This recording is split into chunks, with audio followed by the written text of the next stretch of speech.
तो हर प्रकार का सुख आएगा, नाम लो तो हर प्रकार से सुख आएगा। कहते हैं, अभी हमने सत्संग सुना तो एक महात्मा जी से, वो भी बचपन से बालावस्था से सन्यासी रहे हैं। तत्व ज्ञान ये भगवान की कृपा से होता है, ऐसे नहीं होता। वो कह रहे थे कि अगर तुमने पाप कर्म किया है तो तुमको भोगना पड़ेगा, अगर तुमने सुख किया है, सुख का कर्म किया है तो तुम्हें भोगना पड़ेगा। इसको कोई भी नहीं कर सकता। उन्होंने सत्संग में ये कहा था, लेकिन ऐसा नहीं है।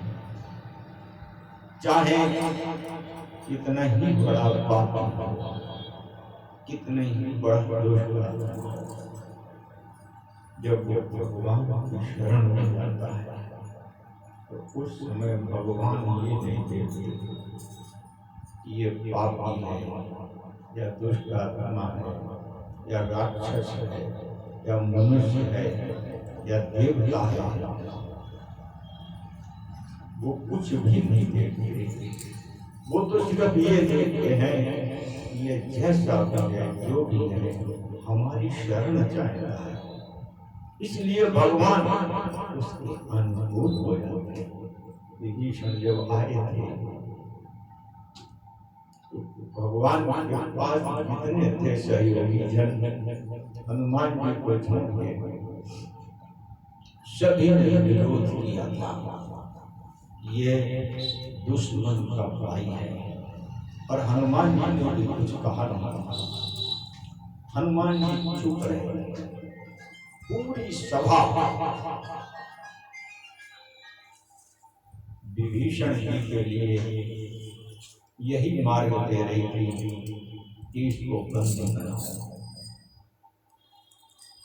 लेकिन भगवान ने कहा था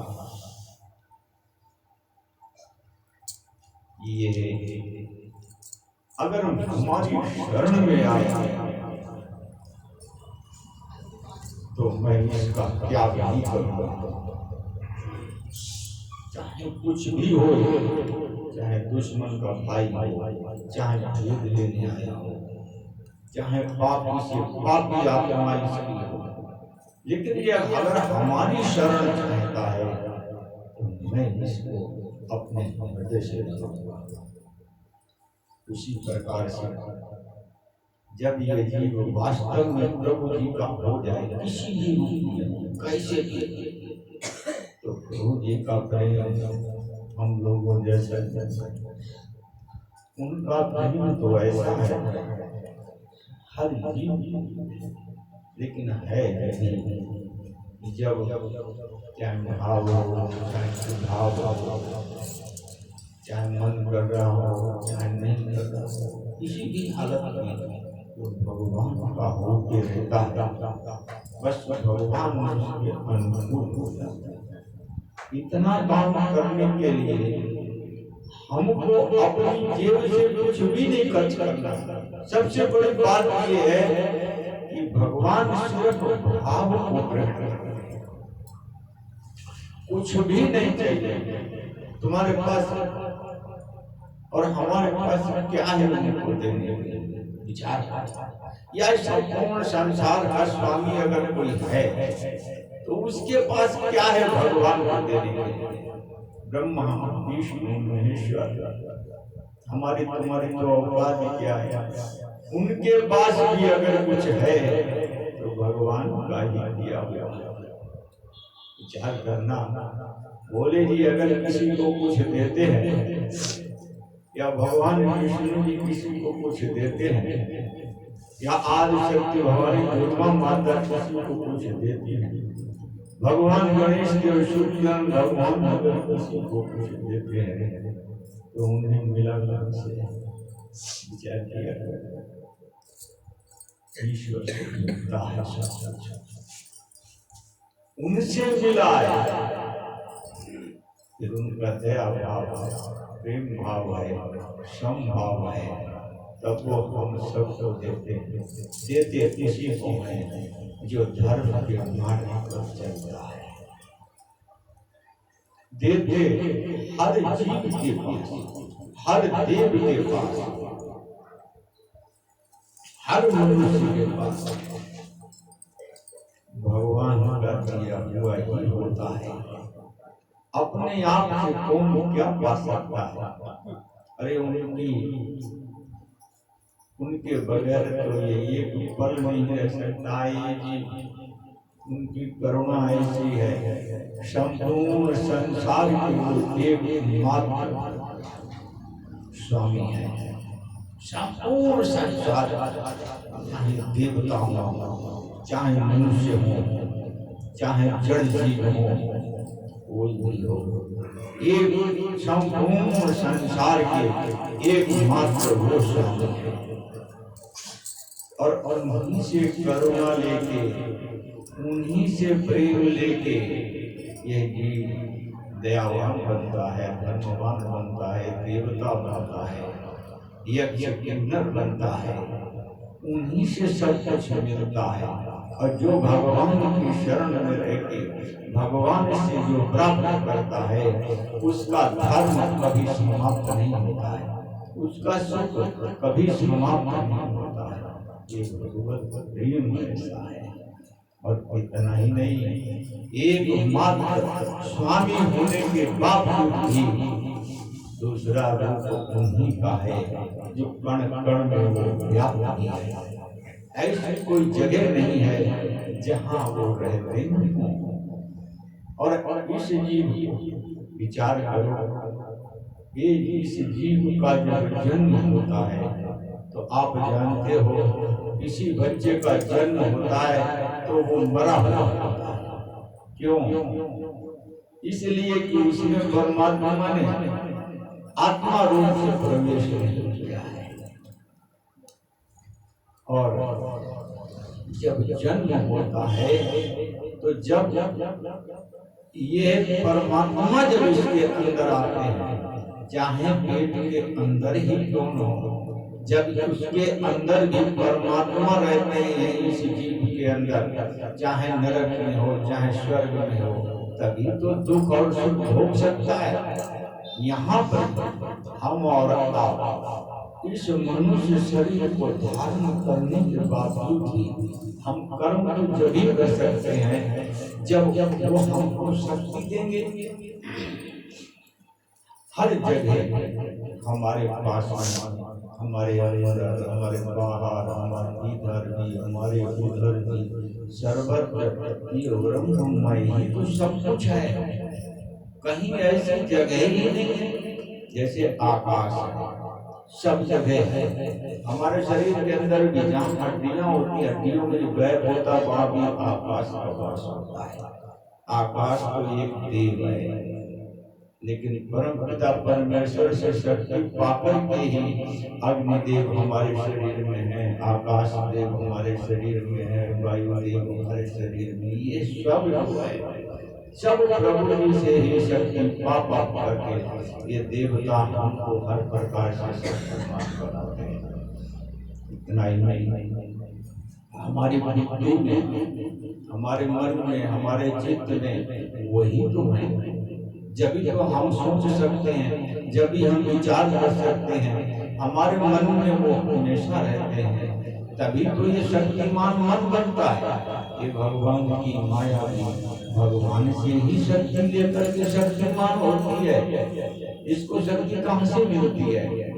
चाहे जड़ हो चाहे चेतन हो, शक्ति तो सबको उन्हीं से ही मिलती है। जो धर्म के मार्ग पर चलता है भगवान उसके अनुकूल होते हैं, और जो भक्ति भाव से चलता है भगवान उसके कितने अनुकूल होते होंगे। ये विचार जब उनका प्रेम इतना है हमको तो हम उनसे दूर रहेंगे। हमारे संस्कार हमको उनका नाम नहीं अच्छा लगता है, हमारे मन का स्वरूप अच्छा नहीं लगता है, हमको उनकी बात अच्छी नहीं लगती है, तो हमारा अपना संस्कार है। लेकिन फिर भी चाहे कुछ भी हो, हमारा संस्कार खराब है तो भी हम उनका नाम, हमें अच्छा न लगे तो भी हम उनका नाम, हम बैठे ध्यान में, भले ही वो ध्यान में ना आए फिर भी हम बैठे एक दिन ऐसा होगा कि वो ध्यान में भी आएंगे, उनका नाम भी हमको अच्छा लगेगा। जो स्मरण भगवान का हमको अच्छा नहीं लगता वो भी हमको अच्छा लगने लगेगा। लेकिन ये होगा अभ्यास से, और अभ्यास नियम से। हमको कुछ नियम बनाना ही होगा। हमको जैसे घड़ा बना मिट्टी का बर्तन बनता है, कुम्हार बनाता है उसको, आप लोगों ने देखा बनाने वाला कुम्हार है, हाथ में उसके मिट्टी है, घड़ा कैसे बन जाता है? जब भी तो बन जाता है उसमें हाथ चलाने का सांचा होता है, या अन्य बर्तन जैसे खिलौना बनाए जाते हैं, दीपावली खिलौने सांचा होता है, जब तो खिलौना बन जाता है। अगर सांचा ना हो तो खिलौना कैसे बन सकता है? चीनी का खिलौना कैसे बन सकता है? विचार क्या? वो जो सांचा है वही नियम है। एक नियम बनाओ, मजबूती का बनाओ। वो समय सिर्फ प्रभु जी के लिए होना चाहिए। किसी से बात नहीं करनी है, चाहे 10 मिनट का बनाओ चाहे आधे घंटे का बनाओ, सिर्फ प्रभु जी पे हो जाओ। पूरा संसार का त्याग आधा घंटे के लिए कर। जब तक समस्या हमारी आपकी कब तक? आलस भी आएगा, भय भी आएगा, समस्याएं भी आएंगी। कब तक? जब तक हमारा उनसे संबंध जुड़ता नहीं, तब तक समस्याएं सारी। और जब हमारा संबंध उनसे जुड़ गया, संबंध जुड़ने का मतलब क्या होता है? हमको उनके प्रेम की झलक लग जाए, हमको उनके प्रेम की झलक एक एक बूंद मिल जाए, ऐसे एक पलक मिल जाए। तो ऐसे नहीं मिल जाएगी कि किसी ने दे दी और मिल जाए, इस चक्कर में मत रहना। अभ्यास से ही होगा। जब हमारा मन नहीं लगता है, हम ध्यान में बैठते हैं। ध्यान का मालूम कई संस्थाएं ऐसी हैं, वो ध्यान कोई महत्व देती है, ठीक है, ध्यान पे बैठते हैं तो मन कैसे लग जाएगा? फिर 84 लाख योनियों से आए हो, हिंसक पशुओं का तुमने शरीर पाया था, उस समय की हिंसा ही करते रहे थे, खाने के लिए पीने की संस्कार तो वही है हमारे यहाँ। तो ध्यान में बैठोगे तो ध्यान कैसे आ जाएगा? नहीं लगेगा। नाम लोगे, नाम अच्छा लो, मन से लो, कैसे हो सकता है? नहीं हो सकता।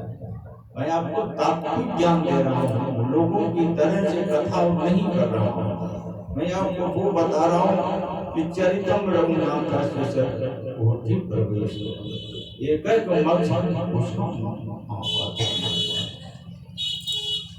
मन नहीं लगता है, नहीं लगेगा। लेकिन जब अभ्यास करो, अपने अनुकूल बनाओ। जो समय ऐसा हो कि जिसके अनुकूल हमारी व्यवस्था अच्छी सी भी चलती रहे, परग्रस्त की भी चलती रहे, हम भी दुनिया से अलग रहे, दुनिया को मालूम भी न हो, ऐसे समय को बना लो। कोई भी बना लो, चाहे ध्यान की बनाओ, चाहे नाम जप की बनाओ, चाहे प्रणवन करने की बनाओ, कोई बनाओ। क्योंकि परमात्मा के लिए कुछ भी ऐसा नहीं है जो तुम्हारा उन्हें अच्छा नहीं लगता। जिनको ज्ञान है परमात्मा का, वो ये जानते हैं कि तुम्हारी हर बात उनको अच्छी लगती है। कोई बात ऐसी नहीं है जो उनको अच्छी न लगती। तुम उनसे प्रेम नहीं करते हो, गलती भी हो रही है। तुम इस संसार से प्रेम करते हो, इसी के कारण दुखी हो, और कोई कारण नहीं। प्रेम ईश्वर से, कार्य संसार के। देखो आनंद से तुम रहते हो, देखो तुम्हारे काम सब होते हैं कि नहीं होते। आपको बता रहा हूं, श्री राम कथा 15 तारीख से 21 तारीख तक होगी। समय होगा उसका 3 से 6, और जो कथावाचक है वो कल आए थे। वो कह रहे थे कि आप परीक्षित बन जाओ। तो हम कह रहे थे कि हमको इस समय कहाँ है महाराज, हमारी कथा भी चलती है, हमारा अपना नियम भी है, संयम भी है, समाज की सेवा उपकार तो हम कर ही रहे हैं, इस समय कहाँ है। तो उनका हृदय और कथावाचकों जैसा नहीं था, बड़ा पवित्र हृदय उनका, ऐसे ब्राह्मण मिल गए। उन्होंने कहा कि आप समझाओ। और कथा का जो ये होते हैं अन्य लोग जो पैसा लेके ही कथा में म्यूजिक वगैरह करते हैं, उन्होंने कहा इनको तो पैसा देना ही होगा, लेकिन मेरा अपना कुछ नहीं है, जबकि वो गृहस्थी है। देखिए ये होता है भागवत। उन्होंने ये कहा, कल की बात है, उन्होंने कहा मिश्रा जी मुझे कुछ भी नहीं चाहिए। और खर्चा में कथा का ऐसा नहीं रखा है जो ज्यादा दिखावा हो, ज्यादा बराबरी हो, ऐसा कुछ नहीं रखा। जो कल मैंने मन में विचार किया कि एक दृष्टि देखिए भगवत प्रेम किसका और कैसा होता है। एक गृहस्थी ब्राह्मण कथावाचक वो कह रहा है कि मुझे कुछ भी नहीं चाहिए। जानते हो किसके बल पे कह रहा है? किसके बल पे कह रहा है? उसके बल पे कह रहा है। और उसका बल जिसको होता है उसकी काम में कोई कमी नहीं आती है। जो अपने बल से चलता है, मुझे ये चाहिए, मैं ऐसा करूंगा, मैं वैसा करूंगा, उसके काम में विघ्न आते हैं, समस्याएं आती हैं। जो ईश्वर के अधीन होकर के अपने जीवन को चला रहा हो, उसके जीवन में दुख आ ही नहीं सकता है। कितनी ही बड़ी समस्याएं आए, वो सारी समस्या आने से पहले ही ईश्वर हल कर देता है। जो ईश्वर की शरण में अपना जीवन चला रहा होता है। मैंने तुरंत उनकी कथा का निश्चय किया। मैंने कहा महाराज क्योंकि पूरे जीवन में मुझे एक ही तो आदमी ये कहने के लिए मिला है मुझे एक गृहस्थी को कुछ भी नहीं चाहिए। ऐसा हो सकता है क्या? उसके बच्चे पढ़ते हैं, उसका अपना परिवार है, अरे बच्चे दीन दुखी में, बच्चे दरिद्रता को प्राप्त हो, दुख को प्राप्त हो, ऐसा हो सकता है? नहीं। जो व्यक्ति अपने स्वयं से कर्म के अधीन होकर के कर्म करता है वो संसार की आसक्ति वाला होता है, दुख को वो प्राप्त होता है। लेकिन जो लोग भगवान के आश्रित रहते हैं, चाहे कोई आचार्य हो, चाहे कोई पंडित हो, और चाहे कोई जूते काटने वाला हो, चाहे कोई प्रॉपर्टीज का काम करने वाला हो, चाहे कोई 15,000 की नौकरी करने वाला हो, उसमें दुख नहीं आ सकता है। गारंटी से कह रहा हूँ, भगवत प्रेम है, भगवत ईश्वर के प्रेम को जाना है, समझा है, तब कह रहा हूँ किसी चीज की कमी उसके जीवन में नहीं आ सकती है जो परमात्मा के आश्रित होकर के जीवन को जीता है। इसलिए हमारा आप सब लोगों से निवेदन है, ईश्वर के अधीन रहने की अभ्यास करो। कमी तो आ ही नहीं सकती है, कमी आएगी ही नहीं।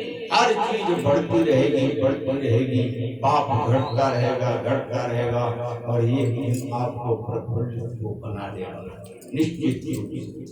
इसलिए कभी भी धर्म का कार्य करने का समय मिले तो कैसे करना है जानते हो? सामर्थ्य के मुताबिक। सबसे पहले हमारा घर गृहस्थ है। जो लोग ये कहते हैं ना ज्यादा दाम दो तुम सुखी हो जाओगे, ऐसा नहीं होना चाहिए। अपने घर गृहस्थ को भी देखो और दान भी करो, सेवा भी करो। जरूरी नहीं है तुम्हारे पास धन नहीं है तुम धन देते घूमो, तुमसे अपराध हो जाएगा। ये समझ लेना अच्छे से। तुम्हारे पास अगर तन की सेवा है तो तन से सेवा करो भगवान की, भगवान को बहुत अच्छा लगेगा। तुम्हारे पास धन है तो तुम धन से सेवा करो, भगवान को बहुत अच्छा लगेगा। तुम्हारे पास शरीर भी नहीं है, बुढ़ा शरीर है, जर्जर शरीर है तुम्हारे पास, और ना धन भी है, तो तुम मन से सेवा। मन से सेवा कैसे होती है जानते हो? मन से सेवा होती है ऐसे कि हमारे पास धन भी नहीं है और हम कथा में सुनने भी नहीं जा सकते हैं, ऐसी हमारी परिस्थिति है। लेकिन घर में ही बैठे बैठे हे परमपिता परमेश्वर, इस कथा में मुझे भी सहयोग दो, हमारा भी सहयोग लो, कैसे भी सहयोग लो, और मन से ये कहो कि किसी चीज की कमी न रहे, कथा भी अत्यंत उत्तम हो और धन समृद्धता में भी किसी चीज की कमी न रहे, सब कुछ ठीक हो। हे परमपिता परमेश्वर, आचार्य भी और जो सेवा करने वाले हैं वो भी, जो कथा सुनने आए वो भी, हे परमपिता परमेश्वर सभी सुखी हो। ऐसा सुंदर भाव तुम घर में बैठे बैठे मन से अगर तुम उस कथा की सेवा करते हो तो जो फल जो 1 करोड़ दान देने से मिलेगा जिसको, वो तुमको घर बैठे मिल जाएगा। तन से सेवा करो करने योग्य हो तो, मन से सेवा करो अगर मन के योग्य हो, और अगर धन से सेवा करने योग्य हो तो धन से भी सेवा करो। तन मन और धन तीनों से समर्पित जो व्यक्ति होता है परमात्मा उसको तुरंत स्वीकार करता है। इसलिए सामर्थ्य के अनुकूल मैं जानता हूँ जो भी काम परमात्मा के आश्रित होकर के कोई भी शुरू कर देता है उसमें कमी नहीं आती है और न विरोध होता है। जो लोग अपने आप को दिखावे में लाते हैं, चाहे वो आचार्य हों, चाहे वो संस्थापक हों, चाहे कोई भी हो, समस्या में वो आते हैं इसलिए कि उन्हें संसार होता है। इसलिए भगवत प्रेम को हर